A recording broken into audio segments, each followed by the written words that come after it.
తుని పాకిరిపేటలో ఉండి and pregnant ladies కానీ లేకపోతే మన ఇంటి పక్కన చిన్న చిన్న పిల్లలు ఉన్న వాళ్ళకి కానీ ఇన్ఫర్మేషన్ డెఫినెట్గా యూజ్ అవుతుంది. సో ఈ వీడియోని అయితే షేర్ చేయండి అండ్ సేవ్ చేసుకోండి. First of all baby Galaxy అనే షాప్ కంటికోట రోడ్లో ఉంది.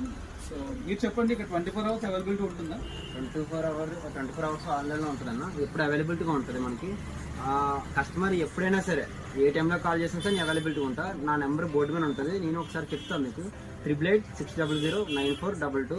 ఏ టైంలో కాల్ చేసినా పర్లా, నైట్ టైం అయినా ఎప్పుడు కాల్ చేసినా సరే, ఎప్పుడు ఒకరిని షాప్ క్లోజ్ చేసినా సరే నేను అవైలబిలిటీగా ఉంటా. వస్తా, తీస్తాను, వాళ్ళకి ఏం కావాలంటే అది ఇచ్చేస్తాను. సో ప్రైజెస్ ఎలా ఉంటాయి? అంటే ఒకవేళ లేట్ నైట్ వచ్చిన వాళ్ళకి రేట్లు ఎక్కువ అట్లా ఏమైనా ఉంటాయి? అలా ఏముండవు. యాక్చువల్ అందరూ అనుకుంటున్నారు అది ఒక టాక్ వచ్చింది, అలాంటిది ఏముండదు. ఎక్సర్సైజెస్ ఏమి ఉండవు. నాకు ఏదైతే పడుతుందో అదే ఇస్తా. ఎప్పుడు మార్నింగ్ టైం అలా ఇస్తాను, నైట్ టైం కూడా అలా ఇస్తాను. సో